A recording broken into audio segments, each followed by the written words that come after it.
Now, The Hunt Palmer Show. Yes! I feel like I've been waiting for this my entire life. You're listening to The Hunt Palmer Show on 104.5 ESPN Baton Rouge. Jolly good fun. Jolly good. Locking down the middle of the day. America's favorite daytime fun show. Live from the Raising Cane studio. This is Hunt Palmer.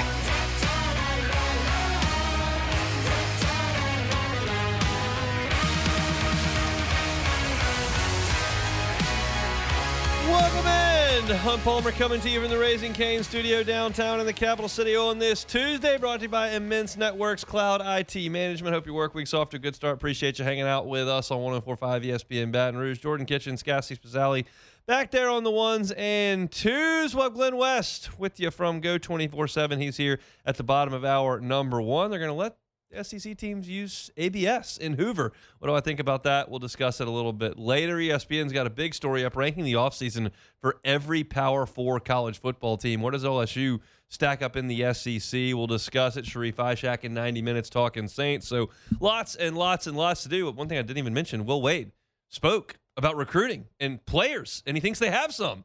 We'll discuss that coming up in 15 minutes. He did so with John Rothstein of CBS Sports on his podcast, Inside College Basketball Now. But for right now, let's talk about tonight. It's our opening drive.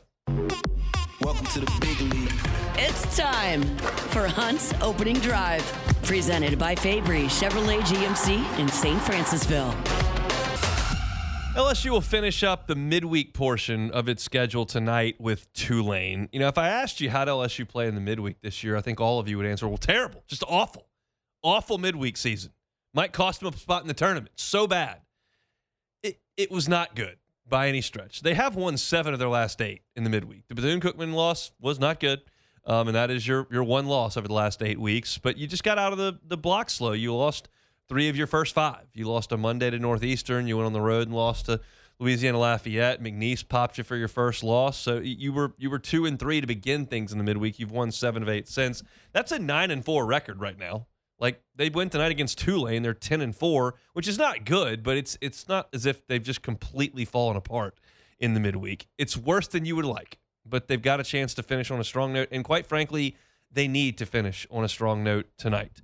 Tulane and LSU was a great rivalry in football in the 50s and 60s before that.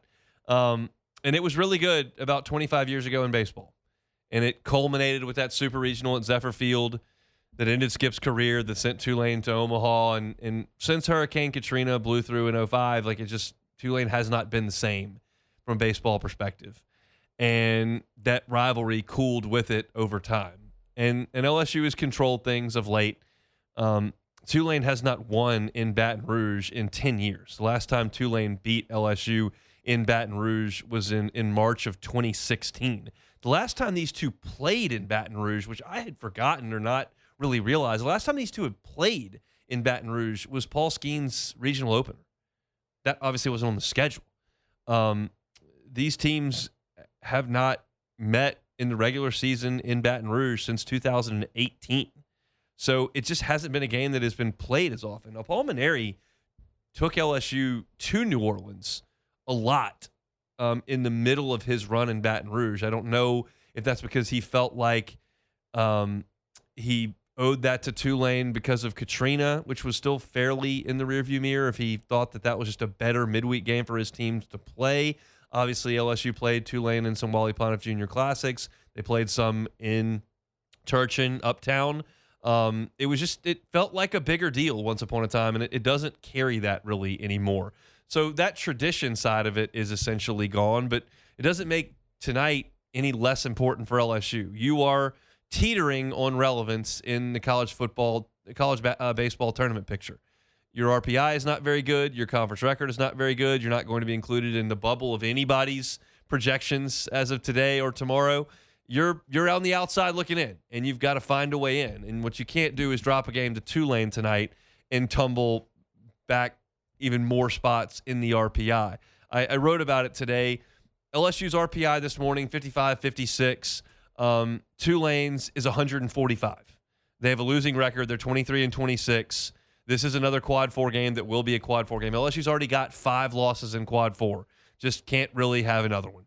So you got to go out there and take care of your business tonight against Tulane. Now, how do you do that? Well, here's the deal. Like last week, you could not use Devin Sheeran in the midweek because he had thrown a ton of pitches against Texas A&M on Sunday.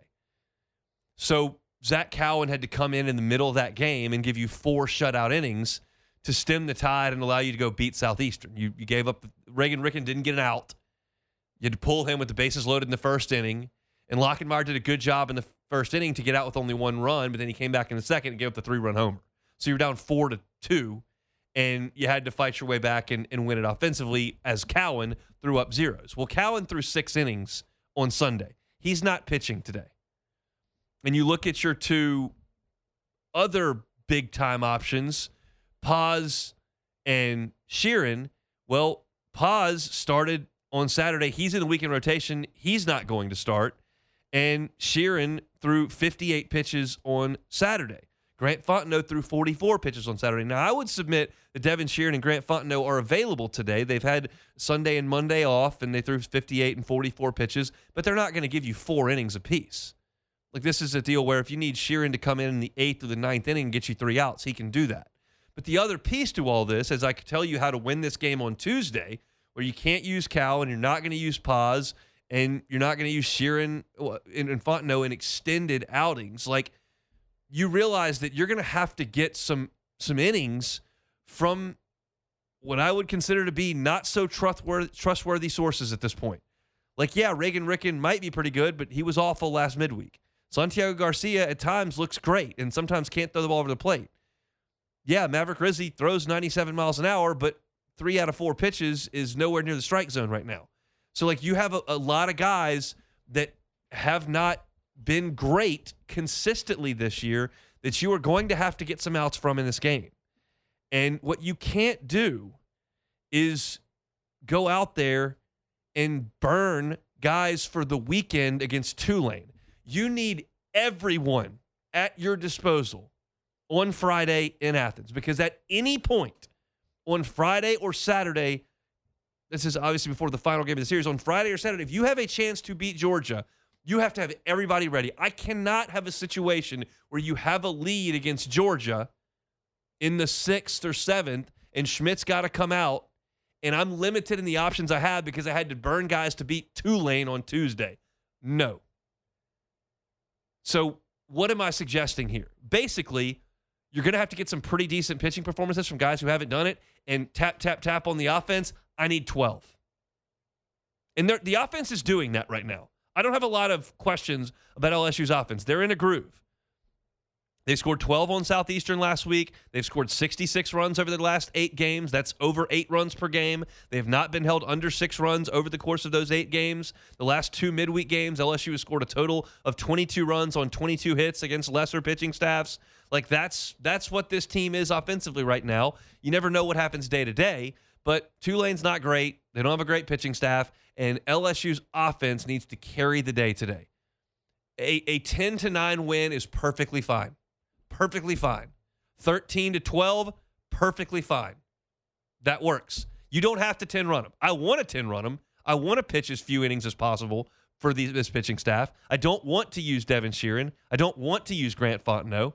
But just a win is fine, but you cannot burn guys today that you may need on Friday, because you have to show up for game 1 of that series with all hands on deck. And Jay Johnson says this.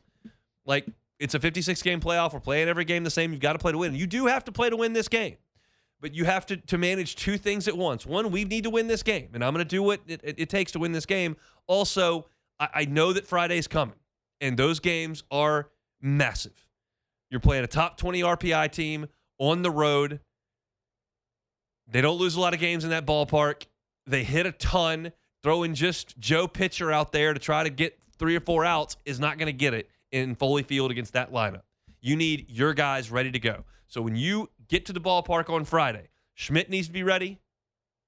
Cowan needs to be ready. Sheeran needs to be ready. Fontenot needs to be ready. Like, all hands on deck. And look, if Schmidt gets knocked around and you've got to go down the line on Friday and you might lose that game, but you don't use Fontenot and you don't use Sheeran and you don't use Cowan, okay, you have them ready for Saturday. But they got to be ready for Friday. and you don't want to compromise that against Tulane today. Now, Tulane's got a couple of guys that have had decent seasons, Jason Walks and Matthias Haas, whatever. Walks has been awesome. He's hitting .324. He's got 6 homers. That leads the team. Draws a lot of walks. His OPS in their conference games in the American is over 1,100. Haas is a free swinger. He's hitting .285. Nobody else on that roster is hitting better than .280.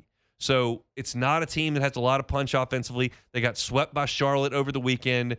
You just need to go take care of your business. And for the most part, in the non-conference, LSU has done that over the last 8 weeks. They didn't for the first 4. They have for the last 8. It's got to start with the offense. Just take control of the game that way. But I've been telling y'all this every Tuesday for what feels like 7 weeks. This team is allergic to the first 2 innings of these midweek games. For some reason, they cannot get these guys out in the first and second inning. There have been instances where, like, Paz had a 6-pitch first inning in one game, then came back and couldn't get him out in the second, had to be taken out of the game. Ricken just showed up and had nothing last week and let 3 guys on base, 2 of them by a free pass. The first 2 innings have been a nightmare for LSU. What you would really like to do in this game is get those first 6 outs without letting Tulane score. At that point, you will have given your offense 2 times to swing the bat, and you got to hope that you take control of the game. Get an early 3 spot, hit an early home run, get out there and breathe a little bit and win the ballgame. That's all that matters is winning the game. You'd like to do it by having your guys ready to go on Friday in Athens. So that's a look at tonight. First pitch is at 6:30 from the box. You can hear Chris Blair and Buzzy Heidel on the pregame show over on Eagle 98.1 at 6 o'clock. And it'll be the last Tuesday of the season in the box for LSU. I think it's finals week this week. And then you got next week, LSU will be home for Thursday, Friday, Saturday against Florida, and they'll head to the SEC tournament for the Southeastern Conference tournament, which begins on Tuesday. LSU will play on Tuesday of that event. I'm quite confident. I mean, unless they win the last 6. And if they win the last 6, they don't have to win on Tuesday of the SEC tournament. They'll be okay if they do that. They'll be 15-15 in the league. And so there's still a long way to go, but you got to check this box tonight against Tulane, who will be inside the box for the first time in a little bit. For the first time in 3 years here tonight in Baton Rouge. All right, when we step aside, we'll come back. John Rothstein, CBS Sports, had Will Wade on. Will Wade had some interesting things to say about roster building, talked about what they've done and where they're going to lean, and a mistake that he made at NC State that he's not planning on making with this roster at LSU. So we'll get into all that when we come back. The Hunt Palmer Show. Gotros Outdoor Power. Gotros Outdoor Power. If you're looking to get behind the wheel of that new zero-turn mower, there's no better place to go than Gotros Outdoor Power. Been in business 22 years. 2 locations, Baton Rouge on Airline Highway and, of course, in Gonzales. They're the largest hustler inventory in the state by a long shot, and they got the largest parts inventory in the state as well. You're talking about the National Hustler Dealer of the Year 2 of the last 3 years. So if you want a new zero-turn mower, you need to manage that property. That grass is growing. Get behind the wheel of a hustler from my friends at Gotros Outdoor Power. You can find them at GoTrosOnline.com. If you need to get that machinery delivered, you need to get those parts sent to you, they've got trucks on the road. They've got trailers. Their customer service is phenomenal. That's why you go with the locally owned and operated company like Gotros Outdoor Power. Find them online at GoTrosOnline.com. GoTrosOnline.com. You're listening to The Hunt Palmer Show on 104.5 ESPN, Baton Rouge.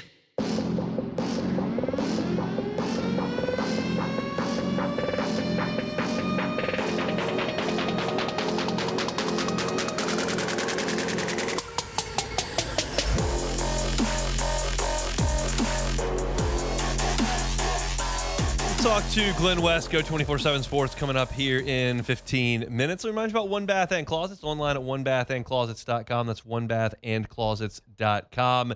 You don't have to do a huge renovation to make your bathroom transform. You can do something simple like a tub to shower conversion. I talked to David, and when you have a tub that was built in the 90s, got one of those big jacuzzis, it probably doesn't even work anymore. It's probably don't even use. Maybe it's kind of old and dilapidated, doesn't look all that great. Maybe you just don't ever use it. Either way, get rid of it. It's a lot of space that's taken up in your bathroom, and you can put a gorgeous glass walk-in shower there to transform the look and functionality of the entire bathroom. That's what David and his team do all the time. Like if you're looking for a bread and butter, it's the tub to shower conversion. So if you've got a bathtub in your bathroom that you don't ever use, you're not taking baths, maybe it's not functional anymore, let David Duvall One Bath and Closets come in and transform your bathroom. He can absolutely do it. He's online at onebathandclosets.com. You can go there, see pictures of his great work. You can get a free consultation. Conversation doesn't cost a thing. David can tell you what he can do for you. He's been at it more than 30 years. It's One Bath and Closets. Find him online, onebathandclosets.com. All right, I was interested to see this today when it popped up on the old Twitter feed. Will Wade sat down with John Rothstein from CBS Sports, and it dawned on me, like, we have not heard from Will since he took the job. Like, he did the big introductory press conference, and then he had to go hire staff, and the portal was opening in a matter of days, and he just hasn't had a formal press conference. So we don't really know what's going on. We are hearing things. You are not hearing other things, like, hey, here's a player we got. And we've talked about it a little bit on this show. And so John Rothstein sat him down, and they hit on a number of topics, and we'll get to the recruiting side of things. But John asked a couple of pointed questions about leaving NC State for LSU. One of them was, what can you do at LSU that you could not do at NC State? And this was Will's answer. Well, look, NC State's a great basketball job as well. It was tough to leave there. But I think at LSU with the SEC, we just have more resources just because of the revenue that's generated through our basketball and football contracts. And so I think that we have the ability to compete with the best in the SEC. When you compete in the best in the SEC, you got the opportunity to compete nationally. You look at the number of bids that the SEC has been getting every year, and with the tournament expanding, I mean, probably all but one or two teams every year is going to, we got 16 teams, probably 13, 14 of them are going to get in every year now. And it's somewhere I'm familiar with. It's not somewhere where I have to go meet people. And usually it takes 18 to 24 months to get your hands around everybody, get your hands around everything. I've been able to expedite that process by being back here at LSU. And I think a lot of people might roll their eyes at some of that. I just don't. The fact of the matter is that the ACC is in trouble. The key member institutions of the ACC don't want to be there anymore. They don't like their contract. They don't like where they are in the landscape. They don't like their revenues. And they feel like the Big Ten and SEC are running away from them. That's just a fact. And NC State is not one of those key member institutions. They ride on the coattails of Duke and North Carolina. They are not Florida State. They are not Virginia. They're lower on the totem pole than that. And Will Wade's 43 years old. In his eyes, he's got a lot of coaching left to do. So it's not a 2-year decision here. He's not planning on getting fired after 3 years. He's making a 10, 12-year decision. And he believes that there is a better spot to be in the SEC on as firm a footing as there is in the country as far as revenue and all that goes into it. And that's where he wanted to be. So I think that makes a lot of different sense. Now, the other piece to this puzzle is that there was a guy here that was in charge, Scott Woodward, that fired him. Well, he's not here anymore. And now you've got Wade Roos in charge of the university system, and you're able to bring Heath Royer in to be basically the basketball AD, standing next to Verge. And so the question was asked, would you be at LSU if Dr. Wade Roos and Heath Royer were not at LSU now? No. I mean, look, you've got to have alignment with your administration, and we've got great alignment. I've worked with those guys before. I've worked with a lot of the other people here at LSU who I'm very familiar with. We've got the chairman of the board, Lee Mallett, who's a good friend and was a big supporter of us at McNeese and is obviously a big supporter here at LSU as well. So when you have that alignment, it gives you an opportunity to do special things, do things that maybe haven't been done here in men's basketball in a long time. And so I was very, very excited about that. But it's very rare that you have your president, your board, your athletic department, Heath and Verge Osbury, our athletic director. It's very, very rare that you have, all of those pieces together. And so very, very fortunate and very, very happy to be back here. And obviously all of that was done on purpose. And that's what the folks at NC State were not looking at when they were just blindly suggesting that Will Wade would not come back to LSU. But LSU was very obviously making this bed for Will Wade to come weigh in. And it was very, very obvious. So let's now look at what's to come moving forward, not the past of Will Wade leaving NC State for LSU. LSU has one player committed, and that's what John Rothstein said. He phrased it. He said, about the low volume of players on your roster, where what we know is that Mo Diabate is going to play for LSU next year, and that's all we know. Will Wade had a wry grin on his face when he answered that question. Well, low volume in terms of what you guys know. We got 7 or 8 guys, so we're not too worried. We've got some good guys. Look, for a bunch of reasons, we're not announcing things. Some guys are still playing in the playoffs. There's a lot of different things going on. So, look, by the day school starts, we'll have a real good team. and that's all that matters. Is by the end of August, we'll have a great team that can compete with just about anybody in the SEC and anybody nationally. And that's what we have heard. I told y'all last week that I had heard from a pretty reasonable source that they had 4 guys or so that they had locked up, and that was 3 weeks ago when I heard that. It just didn't really make a lot of sense why we hadn't heard it. And Will Wade said on the podcast, we've clipped this up a little bit, but he said, look, there are guys that are in the playoffs, their paperwork things, like we're just not releasing it. But they've said they've got 7 or 8 guys at this point. And we do know that Will Wade spent a lot of time last week internationally. And Will Wade talked about his strategy of roster building specifically for this year. This year I'm going to lean a little heavier on the international route. This is the last year that a lot of kids over there are going to be eligible, some of the older kids, because of the clock issues. Yeah. Just those kids have a lot of experience. There's just some natural things that they've learned over there that really help in college basketball and can translate to us in college basketball. And so we're going to do that. We're going to certainly get some of the best guys we can from the transfer portal. We've gotten a couple already, and we're going to try to get a couple more, but we're going to supplement that with some overseas guys. And we talked about Niang last week as a guy that has played 5 years professional basketball in Italy and has been drafted by the Cavs last year, and that a lot of folks are reporting is nearing a deal with LSU. That may be one that's done. I don't know. They're just not telling us these things at this point. But it sounds like he's going to go get a bunch of guys that are in their early 20s that have played professional basketball to come play for LSU for a year. And that's the way he thinks he can build the best team for this year. Now, what's interesting is, they only have 7 or 8 guys, and that's not a full roster. If you've got 7 or 8 guys, you've got 4 or 5 spots that are still left. And there's probably a good reason why those spots are still open, because Will Wade said he made a mistake last year at NC State and this sounds odd, but you'll hear Will Wade talk about it, creating too much depth. And he talked about that with John Rothstein. One thing that we did last year that I made a mistake on was, we basically paid 11 guys when we went out and got 11 guys and had a lot of depth. And depth's really important for practice. It's not as important for games when you're only playing 7 or 8 guys, 9 max. And so we had some dead money on the roster. So one thing I'm focusing on here is we're really going to pay 7 or 8 guys at LSU this year, and we'll fill out the back half of the roster with some guys who could help us in a pinch. But we want to put our resources into. We want to put our resources into those main guys. This is a difference from football and really baseball too, and I completely agree with Will Wade here. Your 10th guy on a college basketball team just isn't that important.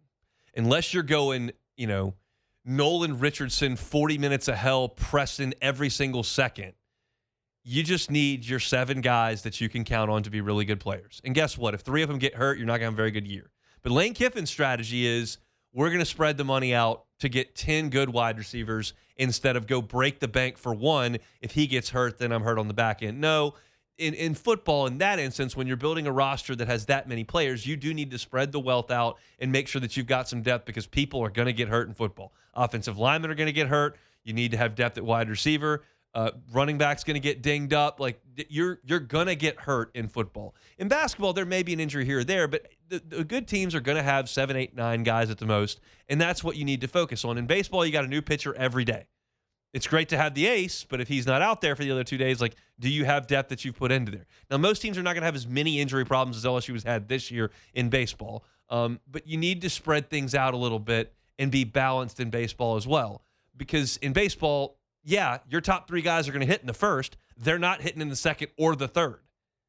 In basketball, your 5 guys are out there for your first possession and your second possession, and you get the point. They're out there. You get them the ball whenever you need to. In baseball, your guy's only hitting 4 times. You need everybody else to be able to step up and do some things. So I think that's correct that Will Wade's talking about. You need your team to be a little bit top heavy. If you've got to financially allocate this thing, you need to do it and make sure you've got 3 guys that can really do this, and then 1 guy that can really do that. And you gotta make sure that the top of your roster is really good, because you don't want to sink money into a guy who's and lose out on a really good player at the top because you spread things out for a guy that's giving you 6 minutes a night in league play. That doesn't make much sense. I completely understand what Will Wade's getting at. Their last cut here that we'll get to him is his goals in year 1 at LSU. Well, we want to reestablish ourselves as one of the best teams in the SEC. We've fallen the last couple of years. When we left, we were the second best program in the SEC, and we're not trying to get second. We don't like silver medals, but we want to climb our way back up. We need to climb our way into the top half, then climb our way into the top 4, then get our way to the top. So we got to reestablish ourselves as a team that's competitive in this league and a team that's ready to compete in this league and win in this league. And so that's the goal, and the goal is always to make the NCAA tournament. We've been to 8 out of the last 9 NCAA tournaments across a bunch of different schools. And so we want to keep that. We want to keep that rolling. That all sounds good. I think there are probably some of you that are kind of furrowing your brow. Hey, second best program in the SEC. If you do the numbers and you include that 2019 year that Wade had, you're boxing out a little bit of Bruce Pearl. You're just catching the beginning of Nate Oates as he ran up. You're missing some of that on the back end. Kentucky was obviously very good. Tennessee was very consistent as well, but Texas A&M wasn't very good. Arkansas was not very good. Florida was not very good. So you had you could make the argument over the course of like a 5-year run that LSU was as consistent and had won as many SEC games as anybody, save probably Tennessee, who he was talking about. I didn't go back and run the numbers, but I was doing that podcast every day during that time, so I do remember those numbers popping up, and LSU was as consistent as anybody winning games. They weren't necessarily knocking on the door of Sweet 16 every year, but they were winning a lot of SEC games, and so he can make that claim that LSU, no, it's a different league than it was. Hopefully Auburn's on the way bottoming out. That would help. But you got really good program going in Gainesville right now, really good program in Knoxville. Arkansas is up and running a little bit. Hopefully Kentucky's not very good. It looks like Vanderbilt's going to be pretty good. Good year for number one for Bucky McMillan in College Station. You feel like Miller's going to win at Texas. I don't think that Oklahoma's very good, but it's just, it's a really tough league. The league is really invested in basketball, and LSU's up in the ante there from that perspective here. So it's going to be a tough slog, but it sounds like Will Wade's got a team that is coming together, and we'll find out when we find out. Hopefully, it doesn't take the last week in August for us to figure out who's on this basketball team. But it sounds like he's got some guys that are in the international side of things. They're just waiting on a few things to announce those. So. I'm not going to jump the gun here and try to announce any names. I don't know any names, but it sounds like that they're further along than we know on the outside, essentially. So there's a little hoops talk for you on this Tuesday. Let's talk with Glen West when we come back. The Hunt Palmer Show. Auction wants to make sure you know where to be for your health care. And what they can do is allow you to go right into the symptom checker online at auctioner.org/findcare, and you can understand exactly where you need to be. If you need that comprehensive and continuous care, that's your primary care, your PCP. For mild asthma, maybe moderate chest pain, annual checkups, immunizations, high blood pressure, high cholesterol, you can do some virtual visits or schedule your appointment at www.auctioner.org/brprimary. If you need immediate care for common illnesses and minor injuries, that's where urgent care comes in. You got lacerations or abscesses, maybe urinary pain, earaches, mild to moderate stomach aches. Go see urgent care. You can walk in. They have extended hours, and you can find a location at auctioner.org/urgent care. If you've got severe and life-threatening conditions, obviously go to the emergency room or call 911. That's severe bleeding, severe chest pains, severe allergic reaction, severe abdominal pain. All those need to be seen immediately. If you're looking for 24/7 virtual care options, they've got a schedule online through My Auctioner. You can do convenient follow-ups and routine care. Always invite you to download the My Auctioner app. And they've got one more resource for you. It's called Auctioner on Call. 1-800-231-5257. And a nurse can help direct you to the best care option. That's there at Auctioner. You're listening to The Hunt Palmer Show on 104.5 ESPN, Baton Rouge.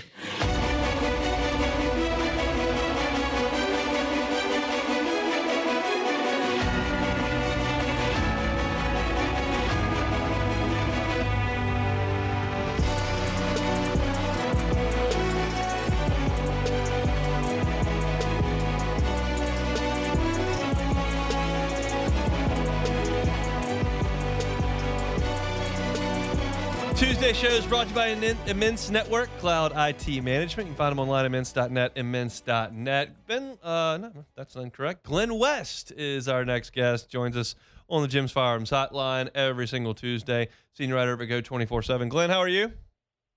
I'm doing great. Hunt. Will Wade's got a roster. That's good to know. So we are told. we'll see how it looks. I guess by the end of August is what he tells us. So we'll just wait it out and see what that looks like.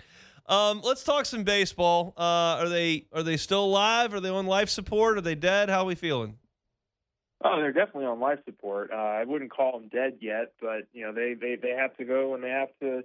I think the magic number here over the next 2 weeks is 5. I think you got to get 5 games. You got to beat Tulane tonight, and you got to get 4 of your next 6 conference games to at least give yourself a chance. And I still think you probably have to win a couple in Hoover to feel really good about yourself. But crazier things have been done. LSU. I think one of the more interesting questions here over the next 2 weeks is. Sounds like everything's okay with Kason Evans. If they can get anything out of him over these next 2 weeks, I'd consider that to be a major bonus for LSU. But we still got to wait and see kind of how he develops and how he gets back into his throwing program and stuff. And so we'll see about this weekend. But I was catching your first segment there at the beginning of the show, and I couldn't agree more. Like the pitching staff, you have to walk a really fine balance this week in terms of in terms of who you throw today and what you have to save for the weekend. Yeah, I mean, I think it's obvious you're going to have to allow the offense to go to work, and they need to bail the pitching staff out tonight, in my estimation, in this one. Yeah. As far as Kason Evans goes, I've said this many times. I don't believe the media nor the public are owed a lot of injury updates. I'm okay if coaches want to give them. Paul Maneri gave them all the time. I'm okay if coaches want to kind of keep that close to the vest, and we know that Jay Johnson leans that way. And I just am skeptical of pitchers returning. I know that everybody was thinking about Cooper Moore, and then, well, he's not. And so now I'm sitting here with Kason Evans going, well, they're saying nothing's wrong, but I don't have a lot of positive updates either other than he's okay. Yeah. Like, do you feel like there's a chance he's going to pitch again this year? I think there's a chance. Like, I wouldn't put it, if we're betting odds on it, I wouldn't put it over 50% that he comes back. But, like, I do think that they're starting to throw him a little bit more. It sounds like they're going to be super, super cautious with him. Jay said he did some catching or some throwing and catching, I guess, a little bit late last week. It sounds like they might try to ramp him up a little bit this week. Maybe have him throw a bullpen. We'll see. But it's nothing solidified there. Like my whole point there was in that kind of off the cuff first answer was just like if they can get anything from him, it would be a huge, huge bonus. But there's obviously nothing solidified there, and I think that's a smart move. Like if you're weighing, potentially him giving you 2 or 3 innings this weekend and next weekend, and potentially trying to help you win a couple series here down the stretch versus what he could give you in 2027. You obviously lean towards 2027 there, and you just be ultra conservative with him. So it'll be interesting to watch, but I think he's still one of your best pitchers and somebody that you could certainly use if he's 100% and if he's ready to go this weekend. I thought LSU controlled all 3 games over the weekend, Saturday and Sunday. How much of that is LSU playing better? How much of that is playing a poor team? Yeah, I think it was probably a combination of both. I think one of the major storylines here down the stretch that I think just has to give Jay Johnson so much confidence is just how well these freshmen have really stepped in and executed his game plan. Between Mason Braun, Omar Cerna, Jack Ruckert, William Patrick, I think all 4 of those guys, even going back to the Mississippi State series, they have all played pretty well and done their jobs. And I think that's really what Jay was hoping for when he kind of leaned into that group here with the position players. And I thought that they were a huge reason he won this series over the weekend. I think they batted over 300 as a group. They scored 14 of LSU's 20 runs this last weekend, so they were getting on base a ton. I think that is going to give him such a clear mind on how he wants to build the rest of this roster out going into the offseason, knowing that those 4 guys are at least showing some signs that they can play at this level and do some good things here for him. So I thought the pitching was really excellent. The fact he only had to use 7 pitchers in those 3 games I thought was a minor miracle, but that also could be a byproduct of just South Carolina's offense being terrible. So yep. I think it's probably a little bit of both. But, William Schmidt going 6 innings, great to see. Zach Talon going 6 innings, awesome to see. And then Marcos Paz going 5 innings, I thought was really a highlight of the weekend as well. He extended as far as he's ever gone on the mound. And I think, he's only going to get better from here. Like, I think Jay Johnson is really going to lean into him a lot over these next couple weeks and see really what the freshman can give them, because he was pummeling the strike zone there on that Saturday night game, and that was something that was kind of the last piece of the puzzle, I think, to him getting back from that Tommy John surgery. I'm curious your thoughts on the extended relief outings that he allowed over the last couple of games, because we've seen him mix and match so frequently over the course of that dismal stretch of the middle of the season. I don't know if it's because the guys were throwing the ball better or if it was because he had a lead and didn't feel like he was clinging to the game with every single move he made, because if the next guy gets a hit, you might be behind more than you can catch up from. It's probably a combination of all of it, but do you feel like it's possible that he will let some guys go for some longer innings this weekend? I mean, you saw Fontenot, you've seen Sheeran. Even if you want to go to Cowan out of the bullpen, those guys are very capable of going 3 innings if you just let them go. Yeah, I think there's probably a lot of truth in that. I think maybe he could have even learned a little bit of a lesson from that Mississippi State series. You know, you had, for example, a guy like Lockenmeyer going pretty good there in that Saturday game, and I think they started to tinker a little bit there with the pitching in that game, and it ended up biting them a little bit there. But, yeah, look, I mean, if guys are throwing strikes and guys are getting efficient outs, I mean, until, you know, there's trouble, and there really wasn't a whole lot of trouble for these guys. I mean, I think the biggest thing of trouble that LSU found themselves in any of those 3 games was with Guidry there kind of towards the end of the Sunday game. I think Sheeran also maybe had gotten a couple guys in scoring position or something, but was able to pitch through it. So, you know, I think that they were able to be efficient, and they are also able to give them some length. And if those guys can continue to do that, then I would assume that LSU continues to lean into them, because if you think about it, the guys that they did throw out there have been extended some this year. I mean, Guidry's, you know, been extended a little bit here. Sheeran, of course. Grant Fontenot has, you know, thrown, you know, 35, 40 pitches a number of times as well. So I think that they're just leaning into the guys that they know are going to throw strikes and get outs. And I think all those guys stepped up and did a nice job against South Carolina this weekend. How do they do in Athens? Your call. It's going to be tough. I mean, like, Georgia's one of the best teams in the SEC. They've got the best record right now. I think they might be coming off. I can't remember what they did last weekend, but the weekend before, I think they swept Missouri. A little bit of yeah. So yeah, they're very good, and I think it's going to be tough, and it's going to be a great learning lesson, I think, for a lot of the younger players that are going to be playing in this series. But in my opinion, I think it's going to have to be the offense that carries you again. We know that Wes Johnson and Georgia are going to have some good pitchers on the staff, but I've been really encouraged by what LSU's done offensively these last couple weeks. They just have been competing really well in all of their at-bats. And I think before this game before the last game against South Carolina, they'd scored 8 runs or more in, I think, 5 or 6 straight games. And so I think they're starting to figure it out a little bit more and at the plate. And if those guys can give you some really good consistency, offensively, then I think you might have a chance to get 2. You got to strive to get 2.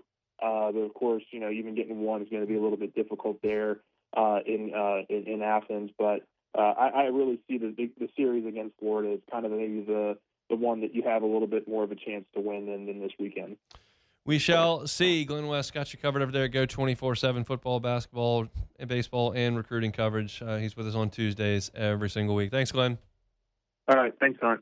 He's Glen West, senior writer over at Go 24/7. Let me remind you about First American Bank and Trust, FABT.com. FABT.com is that website.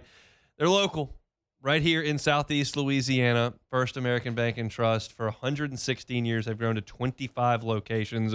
For your commercial loan, for your personal loan, First American Bank and Trust needs to be your call. Their management team averages 25 years with the bank.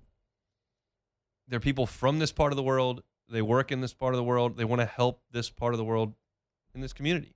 So when you have a decision that's made about your commercial loan or your personal loan, it's made by someone that you go to church with, made by someone whose kids go to school with yours.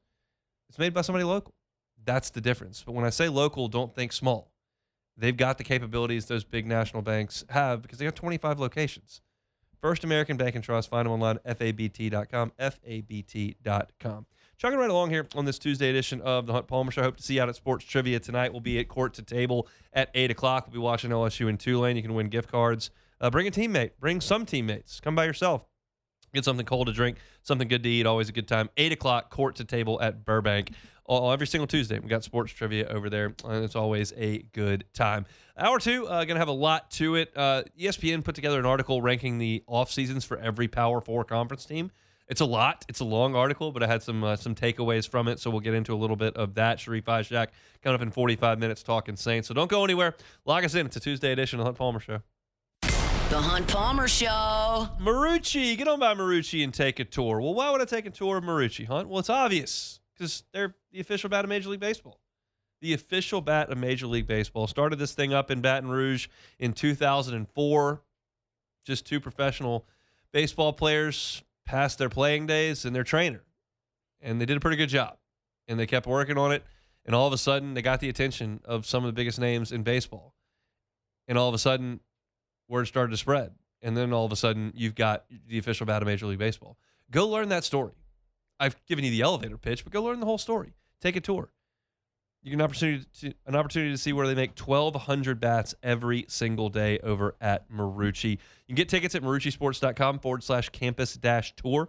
And every single ticket comes with a 20% discount in the Campus Tour store as well as the Hitter's House. It's all there at Marucci. This is the Hunt Palmer Show on 104.5 ESPN, Baton Rouge.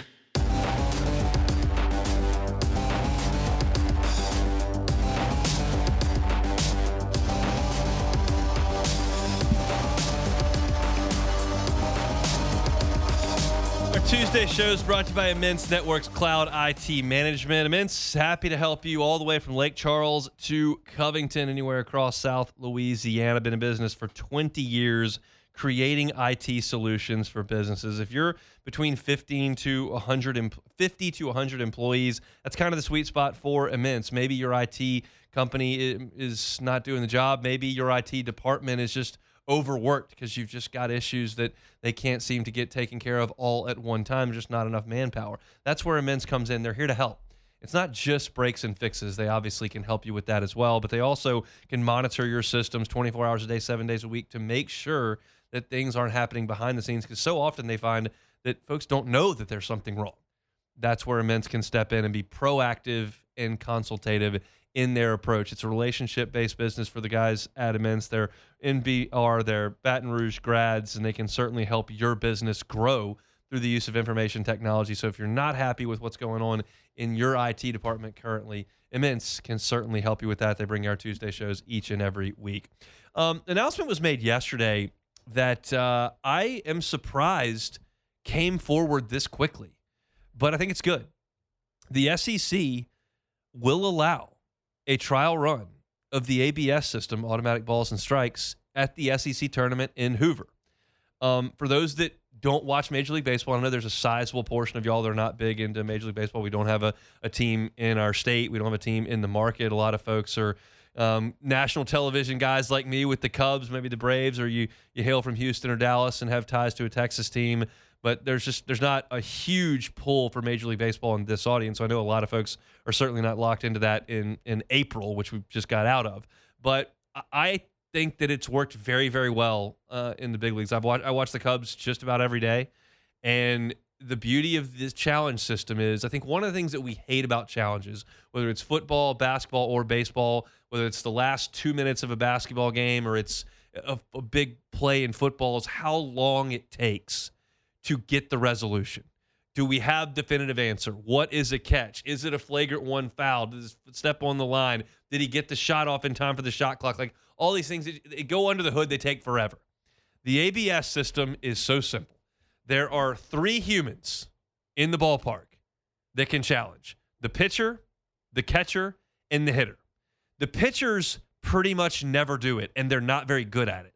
The pitchers, I have not seen it a lot, and they're not good at it. The catchers are awesome at it, and the hitters are pretty good.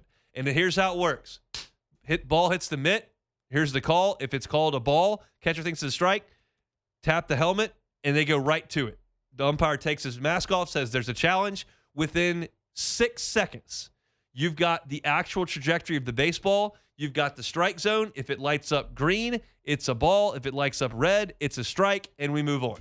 The entire challenge process takes well under 20 seconds, and we're moving. And so I think it's great. I think it's helped. It hasn't created problems in Major League Baseball that I have seen, and you're not going to get the Southland Conference to adopt this really quickly, but the SEC's got enough cash and they got all their games on television. They just hook up the guys in Birmingham that do it for basketball and football, and hey, let's do it for baseball. Run the track man. And it's so easy, and there's no debating it. Nobody, after the track man is done, nobody argues. It's just, we listen. You got the technology, you go. So I think it's very, very good. I am a traditionalist in the baseball sense. I like a lot of old things. I'm okay with a sack bunt here and there. I like classic uniforms. I like traditional stuff. This is not traditional. I don't need the human error. If we can eliminate some of that on balls and strikes, let's do it. There was one in the Cubs game last night that was egregious. Now, the call initially on the field benefited the Cubs, but it was 5 inches off the plate and it was called a strike. Batter last night for the Reds just tapped his helmet. In 15 seconds, they had corrected the count. So this is a good thing, I think, for the SEC to get this involved. It gives me some confidence that we'll see this implemented in seasons moving forward. There's some strategy into it because you only get 3. And I saw one of the Cubs games, I don't remember who, I think it was a Cub, that challenged a pitch that was pretty inconsequential in the first inning and lost. You cannot do that. You got to save these challenges for the 8th inning. You got to save these challenges when there are 2 guys in scoring position. You got to save these challenges with one's a strikeout and one tilts the count in your advantage. You got a 2-0 pitch that you're trying to move to 3-0 instead of 2-1 in the first inning. That's not a great use of your challenge, right? So there's some strategy that goes into it based on who's at the plate, who's on the mound, the situation in the game, scoreboard, runners on base. So there is a little bit of strategy to that, but as it goes in terms of being in practice, they do it very well in the big league level, and I have no reason to believe they can't do the exact same thing at the college level. You've got similar technology. So I think this is a very, very positive thing. If you're just hopping into the middle of this diatribe and you're going, what is he talking about? The SEC will use the automatic balls and strike system and challenges in the SEC tournament in 2 weeks coming up in Hoover. So I think that's a very, very good thing. That's it for hour number 1. We'll take a time out for National Headlines and Sports Center. Come back, talk a little football next. The Hunt Palmer Show. Highland Insurance Group, HighlandIG.com. HighlandIG.com is that website. Jonathan Carver and his team are phenomenal folks to work with on the insurance side of things. Look, I know insurance is not the most fun thing to talk about, obviously, but it's important. It's especially important in our part of the world during storm season. So if all you know about your property policy is what kind of increase you got in premium last year and have no idea how your building valuation came to be, if you have no idea whether or not all of your buildings are covered, if you have no idea what your deductible is, if you have no idea what your business interruption limit is or how that may impact you, these are crucial in South Louisiana during storm season. And the time to check that is not when the storm is in the Gulf. The time to check it is now. So get the Highland Insurance Group involved. Tell Jonathan Carver and his team, hey, I'd like you to look at my property policy, make sure we're good to go for storm season. They are happy to help you out with that. They're based here in Baton Rouge. They can help you out statewide in Louisiana. It's the Highland Insurance Group. They're online at HighlandIG.com.